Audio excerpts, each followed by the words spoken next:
Shalom,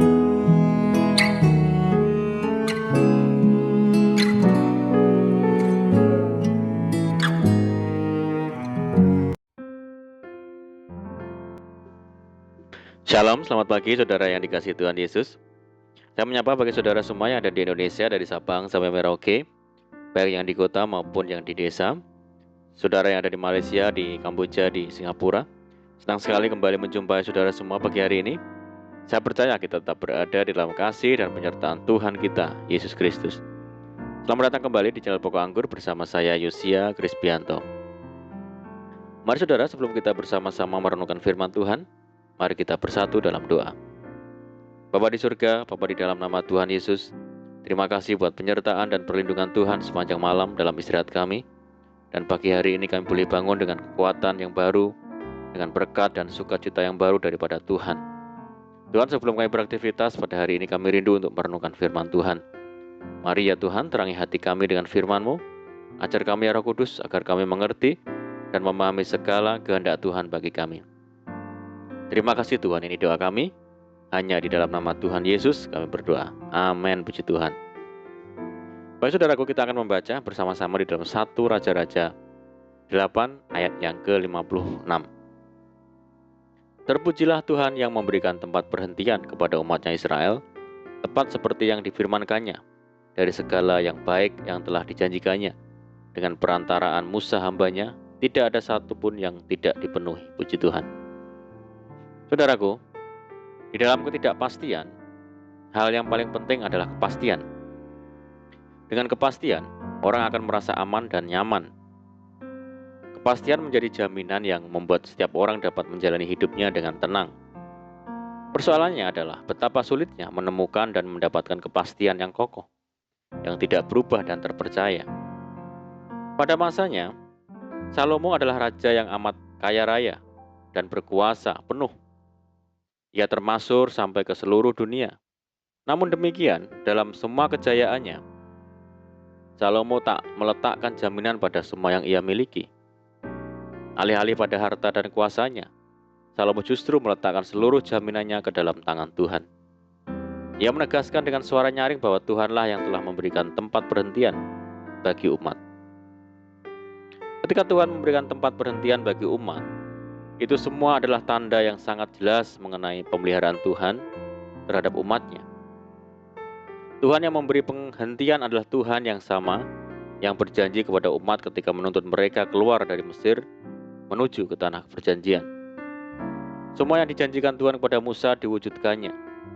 Untuk itulah Salomo mengingatkan dan meminta umat Israel agar tak melupakan apa yang sudah Tuhan kerjakan. Secara sederhana, orang-orang pada masa kini sering meletakkan jaminan pada hal-hal yang sifatnya kelihatan, asuransi, materi, kekuatan, atau hal-hal lain yang dipandang dapat dijadikan sebagai pegangan. Padahal itu semua semu, saudara. Tampaknya saja baik, tetapi tidak satu pun pernah bisa selalu diandalkan. Tahun kehidupan yang akan kita jalani masih panjang dan terbuka dengan berbagai kemungkinan di depan sana.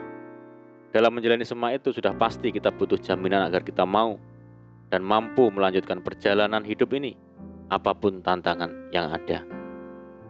Berangkat dari bacaan kita hari ini, saudara, pilihan terbaik adalah mempercayakan seluruh jaminan hidup kita dalam pemeliharaan Tuhan. Tidak ada jaminan lain yang lebih pasti selain daripada Tuhan. Dialah yang memelihara hidup kita dengan penuh cinta kasih. Firman Tuhan berkata, Ia yang tidak menyayangkan anaknya sendiri, tetapi yang menyerahkannya bagi kita semua, bagaimanakah mungkin Ia tidak mengaruniakan segala sesuatu kepada kita bersama-sama dengan Dia? Saudaraku, ayat di atas menjadi suatu bukti betapa Allah sangat mengasihi kita. Jika putranya yang tunggal rela Dia berikan bagi kita, apalagi hal-hal lain yang menjadi kebutuhan kita pasti disediakan oleh Tuhan. Firman-Nya menasihatkan, serahkanlah segala kekhawatiranmu kepadanya, sebab Ia yang memelihara kamu. Tuhan menghendaki agar kita tidak khawatir karena Dia yang akan memelihara hidup kita. Pemeliharaan Tuhan atas bangsa Israel di sepanjang perjalanan keluar dari tanah Mesir saat di padang gurun hingga mencapai tanah Kanaan adalah bukti nyata bentuk pemeliharaan Tuhan. Daud juga merasakan dan mengalami pemeliharaan Tuhan dalam hidupnya, dan inilah ungkapannya. Tuhan adalah gembalaku, takkan kekurangan aku. Ia membaringkan aku di padang yang berumput hijau. Ia membimbing aku ke air yang tenang. Selama pelayanannya di bumi, Yesus senantiasa menyatakan kasih dan kepeduliannya terhadap semua orang. Mujizat demi mujizat ia nyatakan, yang sakit disembuhkan, yang buta dicelikkan. Ia juga meyakinkan kita. Salomo dalam segala kemegahannya pun tidak berpakaian seindah salah satu dari bunga itu. Jadi jika kita demikian Allah mendandani rumput di ladang yang hari ini ada dan besok dibuang ke dalam api, tidakkah Ia akan terlebih lagi mendandani kamu, hai orang yang kurang percaya? Sebab itu janganlah kamu khawatir. Tuhan tahu persis apa yang kita perlukan, dan Dia sumber segala kebutuhan kita, saudara. Mari kita percaya, Ia tidak kekurangan jalan dan memiliki cara ajaib untuk mencukupi segala kebutuhan kita.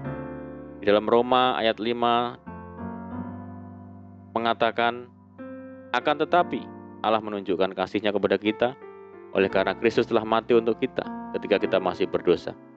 Ayat ini menegaskan betapa dalam kasih Allah kepada kita, anak-anaknya, saudara.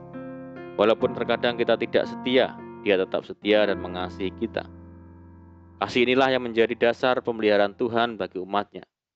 Pemeliharaan Tuhan atas hidup kita itu bukan hanya sesaat atau dalam kurun waktu tertentu, tapi sampai akhir hidup kita. Tidak pernah Ia meninggalkan perbuatan tangannya bagi kita. Mari saudaraku, di tengah ketidakpastian di dalam dunia ini, ada kepastian kekal, yaitu Tuhan Yesus. Tuhan yang menjamin dan memelihara hidup kita, anak-anaknya. Amin, puji Tuhan. Mari kita berdoa. Bapa di surga, Bapa di dalam nama Tuhan Yesus, terima kasih buat firman-Mu saat ini. Ajar kami ya Tuhan untuk bergantung kepada Tuhan, karena Tuhan yang menyediakan kepastian di tengah ketidakpastian dunia ini, yaitu bentuk pemeliharaan bagi kami. Terima kasih Tuhan, saat ini kami menyerahkan hidup kami hari ini ke dalam tangan Tuhan. Berkati kami hari ini, berkati segala usaha dan pekerjaan yang kami lakukan lewat tangan-tangan kami. Dan jadikan kami hari ini berhasil dan beruntung, sertai kami hari ini dengan penyertaan Tuhan yang sempurna. Dan mohon petunjuk-Mu sehingga kami hidup sejalan dan seturut dengan segala kehendak Tuhan. Limpahi kami dengan sukacita dan damai sejahtera hari ini ya Tuhan, dan jauhkan kami dari segala malapetaka. Berdoa bagi kesejahteraan kota kami, desa kami, daerah kami, dan bangsa kami yang saat ini menghadapi pandemi COVID-19. Mari ya Tuhan, berkati daerah kami, pulihkan negeri kami, belas kasihan Tuhan bagi negeri kami. Terima kasih Tuhan, ini doa kami.